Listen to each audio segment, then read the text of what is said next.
Le Club Action à présent, c'est avec Gilles Etcheberry-Garay, directeur général chez Invest AM, avec qui nous allons passer en revue les différents éléments macroéconomiques à suivre en cette rentrée pour vous, épargnants ou investisseurs, qui vous demandez à quoi va bien pouvoir ressembler cette rentrée économique dans un environnement certain pour certains ou incertain pour d'autres. Bonjour Gilles Etcheberry-Garay, bonjour, directeur général d'Invest AM. Bonjour. Il y a quelques éléments finalement qui semblent déjà assez évidents d'aborder en cette rentrée. Il y a les déclarations de Xi Jinping en Chine ou la prise de parole de Jérôme Powell lors du symposium de Jackson Hole vendredi dernier. On peut peut-être commencer par ça. Vous l'avez suivi, du coup, j'imagine, cette prise de parole. Une prise de parole qui n'a pas forcément livré les indices attendus, notamment sur le calendrier de réduction de soutien à l'économie américaine. Quelle est votre réaction par rapport à ça ? C'est clair que le discours de Jérôme Powell a aménagé le court terme. Aujourd'hui, l'attitude de la Fed et la perception de l'attitude de la Fed par les marchés devient la variable clé d'évolution des marchés financiers, soit sur les taux, les devises ou les actions. On a des marchés actions qui sont extrêmement dépendants au niveau des taux. Et là, clairement, on voit que Jérôme Powell a été sensible aux appels du pied du Trésor et de Yellen qui lui propose un poste si à court terme, il ne secoue pas trop les marchés. Quelque part, la Fed a choisi à court terme de ménager le chou, mais risque d'être contraint par la chèvre inflationniste d'ici 2020, 2021 ou début 2022. Et vous étiez déçu, vous, de ne pas avoir de calendrier spécifique comme beaucoup d'investisseurs l'attendaient ? Parce qu'en fait, c'est un peu, entre guillemets, bon, ça fait un bout de temps maintenant qu'on s'attend à avoir une réduction du soutien de la Fed à l'économie américaine. La question maintenant, c'est plus de précision, encore plus de précision. On ne l'a pas. Est-ce que vous étiez déçu ou globalement, vous vous disiez, bon, c'est normal, en fait, il faut qu'on attende encore un petit peu ? Déçu un petit peu, mais j'étais conscient que pourquoi est-ce que la Fed a toujours des taux à 0% alors qu'on a que 5% de croissance et 3% d'inflation, c'est que la stabilité des marchés en dépend. Et donc on sent bien qu'elle est un peu coincée aux entournures à ce niveau-là. Donc quelque part, ils ont choisi de devenir un peu passifs par rapport aux statistiques, en espérant que ça passe, plutôt que de prendre des décisions un peu plus proactives, risquant de secouer les marchés d'ici la fin d'année. Il ne faut pas oublier qu'en 2018, Jérôme Powell, sur une déclaration malencontreuse, a fait le pire mois de décembre depuis 1930, avec une fin d'année qui était à moins 10, moins 12 sur tous les marchés. Je pense qu'il a été un peu tétanisé et il se souvient de ça, et donc a choisi de prendre un peu de recul à court terme, mais le risque, c'est qu'il soit rattrapé par les faits, ou que la Fed soit rattrapée par les faits à moyen terme. Alors, quand est-ce que moyen terme ? Ça, c'est une autre question. Du coup, Gilles, c'est vrai que ce qui s'est dit à Jackson Hole, le marché l'avait anticipé. Donc, si le marché l'a anticipé, il l'a joué, donc il n'y a peut-être plus grand-chose à gagner. On voit de toute façon qu'on a un momentum haussier qui est assez fort, et on a vu encore vendredi, ça s'est confirmé, puisque, pour en parler, on a un leadership de plus en plus étroit et centré sur la technologie américaine.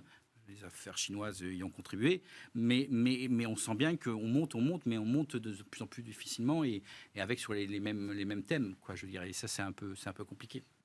Bon, il reste quelques thèmes par ailleurs, on peut en parler sur l'énergie, des choses comme ça, mais c'est difficile. C'est difficile. Aujourd'hui, c'est difficile de faire des choix de gestion en lien avec la situation américaine ? De trouver des idées où il y a une potentiel de hausse raisonnable, qui ne soit pas uniquement liée juste aux 5 ou 6 valeurs de la tech. Voilà, je dis, on a parlé du pétrole, on parle du dollar, des choses comme ça, mais ça devient compliqué de trouver des idées, je dirais, avec un profil de rentabilité intéressant et un risque contrôlé.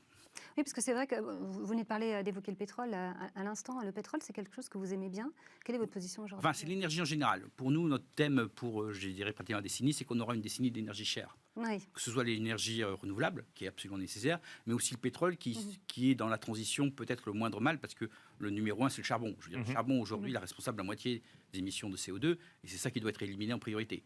Donc, les deux, que ce soit les énergies renouvelables ou l'énergie, nous, on est sur une thèse d'énergie chère pour les 10 années qui viennent. Et c'est assez inflationniste, donc ça rejoint une thème de montée de l'inflation progressive au cours de la décennie. Donc, un thème d'énergie chère sur lequel nous, on est assez présent, oui, effectivement. Et on voit bien que par rapport à une réduction des attentes de croissance, et un pic de croissance qu'on a en ce moment, on voit que le pétrole a plutôt bien résisté. Bien sûr. Parce qu'on a besoin de pétrole, et on aura besoin d'un peu plus de pétrole qu'on ne pense dans la transition énergétique. Pour moi, effectivement, il n'y a pas l'important, c'est d'arriver à sortir du charbon. L'Europe l'a fait, les États-Unis l'ont fait. Maintenant, il faut que la Chine le fasse.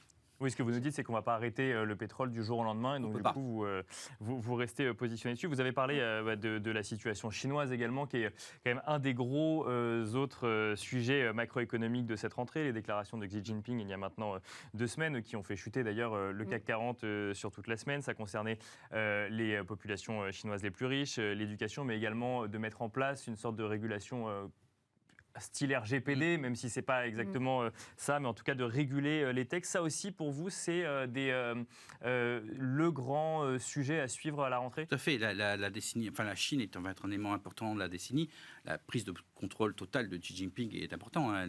Les enfants chinois vont étudier les pensées de Xi Jinping dans leur curriculum à partir de la rentrée. Donc on a vraiment on a quelqu'un qui est aussi puissant que Mao, voire plus aujourd'hui. Et sa politique, c'est maintenant...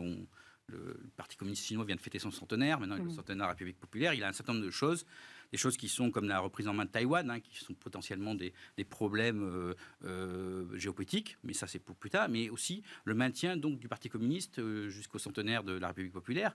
Et en analysant, on a une reprise en main, je dirais, de l'économie et la partie la plus dynamique.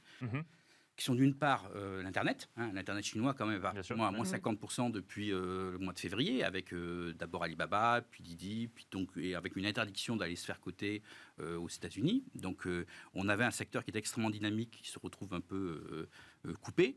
Et d'autre part, la problématique de l'inégalité. Et donc la taxation des milliardaires. Il y a plus de milliardaires en Chine aujourd'hui qu'aux États-Unis. Et là, la victime collatérale, c'est le luxe français. Et on voit quand même qu'on avait deux secteurs. Est-ce que ce sera vraiment une victime? C'est-à-dire, si jamais, peut-être qu'une personne n'achètera plus 10 sacs d'une certaine marque, mais est-ce que si 3 personnes achètent chacun 3 sacs?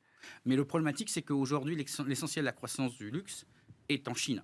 Et c'est là où, effectivement, et c'est ça le problématique, c'est qu'on avait deux secteurs qui étaient un peu le pendant de la tech américaine, qui était l'Internet chinois et le luxe européen, qui avait depuis 10 ans des progressions qui n'étaient pas aussi importantes, mais quand même très, très significatives, et là qui se sont retrouvés un peu, alors en tout cas très nettement pour l'Internet chinois cet été, un peu moins pour le luxe, mais on a vu que ça a été quand même assez radical après le discours du 18 août. Donc c'est quelque chose qu'on doit surveiller. Et surtout l'impact, en tout cas en Europe, puisque bon, pour l'Internet chinois, c'est déjà fait. Maintenant, voir si ça se poursuit en Chine, parce que l'essentiel de la croissance du luxe depuis quelques années et dans les 5 ans qui viennent, vient de la consommation des ménages chinois les plus riches. Hein. Aujourd'hui, il y a plus de Chinois dans les 1% les plus riches que d'Américains. J'aimerais bien qu'on parle aussi des taux avec vous, Gilles, parce que je sais que vous avez gagné beaucoup avec les taux. Alors, vous aviez vu le sens de la baisse, donc ça, comment vous avez anticipé? Parce que c'est vrai que ce n'était pas si évident, finalement. Ça vient de notre vision de l'inflation. L'inflation est un phénomène comme la marée, c'est un phénomène structurel, c'est-à-dire ça monte lentement, ça revient. On n'a pas un retournement de pièces comme on avait un peu vu en début d'année avec la victoire des démocrates en Géorgie. L'inflation est là, on va avoir 5%, c'est Weimar, non. L'inflation, c'est un phénomène structurel qui monte lentement, qui met 18 mois après la réouverture des économies à se générer. Et donc, par rapport à ça, la baisse des taux, enfin, en prix, la montée des taux en mars, paraissait exagérée. Donc, effectivement, à 1,75 sur le 10 ans américain, on s'est pas mal investi là-dessus. Mais pourtant, il y avait cette inflation qui était présente. Alors, ce que vous nous dites, c'est que finalement, c'est le phénomène transitoire. C'est-à-dire qu'en fait, d'accord. Il y a deux types de transition. Il y a eu une vague, mais la marée n'est pas encore remontée. Voilà, exactement. Vous avez il y a la vague de transit, de la reprise, de la remise en marche des économies. Et derrière, vous avez le phénomène plus structurel de manque de production, d'inflation, de manque de bras qui va se générer, mais qui va mettre 12 à 18 mois après la réouverture complète pour exister. Et qui, à mon avis, va être le changement majeur de la décennie. On essaie de réfléchir pas mal sur la décennie qui vient. Donc, effectivement, l'inflation structurelle va finir par apparaître, mais elle ne pouvait pas arriver aussi vite que ce qu'on anticipait en mars. C'est pour ça qu'on trouvait qu'on allait trop vite, plus vite que la besogne. Gilles, est-ce qu'on peut terminer très rapidement sur le positionnement de vos fonds, du coup? Voilà, alors, vous êtes très exposé aux États-Unis. Oui. Voilà, au dollar. Pour nous, le dollar, c'est la couverture en cas de mauvaise surprise, puisque si la Fed est contrainte à monter les taux, elle montera les taux d'intérêt sur le dollar, ça sera la devise qui va monter le plus. Donc ça, c'est un peu notre couverture.